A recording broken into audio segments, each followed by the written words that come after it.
नमस्कार। आध्यात्मिक धारा में आपका स्वागत है। कार्तिक मास महात्म्य कथा अध्याय 7।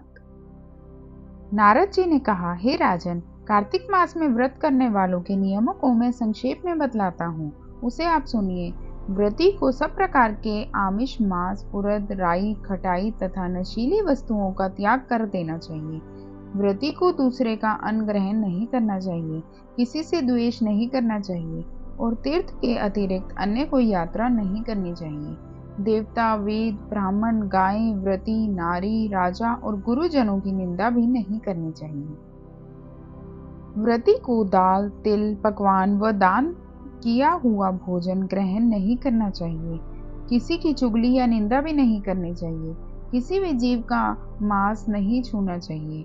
पान, कत्था, चूना, नींबू, मसूर, बासी तथा जूठे अन्न का भी प्रयोग नहीं करना चाहिए। गाय, बकरी तथा भैंस के अतिरिक्त अन्य किसी पशु का दूध नहीं पीना चाहिए।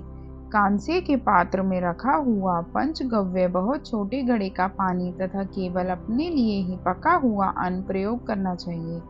कार्तिक मास का व्रत करने वाले मनुष्य को सदैव ब्रह्मचर्य का पालन करना चाहिए। उसे धरती पर सोना चाहिए और दिन के चौथे पहर में केवल एक बार पत्तल में भोजन करना चाहिए। व्रती कार्तिक माह में केवल नरक चतुर्दशी, जिसे छोटी दिवाली भी कहा जाता है, उस दिन ही शरीर में तेल लगाना चाहिए।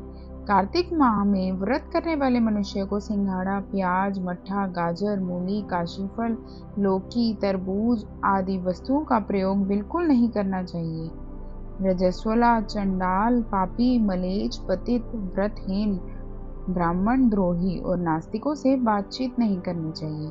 भगवान विष्णु को प्रसन्न करने के लिए अपनी शक्ति के अनुसार चंद्रायन आदि का व्रत करना चाहिए और उपरोक्त नियमों का पालन करना चाहिए। व्रती को प्रतिपदा को कुम्हड़ा, द्वितीय को कटहल, तृतीया को तरुणी स्त्री, चतुर्थी को मूली, पंचमी को बेल, षष्ठी को तरबूज, सप्तमी को आंवला, अष्टमी को नारियल, नवमी को मूली, दशमी को लौकी, एकादशी को परवल, द्वादश को बेर, त्रयोदशी को मट्ठा, चतुर्दशी को गाजर तथा पूर्णिमा को शाक का प्रयोग नहीं करना चाहिए।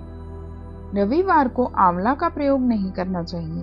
कार्तिक माह में व्रत करने वाला मनुष्य यदि इन शाकों में से किसी शाक का सेवन करना चाहे तो पहले ब्राह्मण को देखकर ग्रहण करे। यही विधान महामाघ के व्रत के लिए भी है।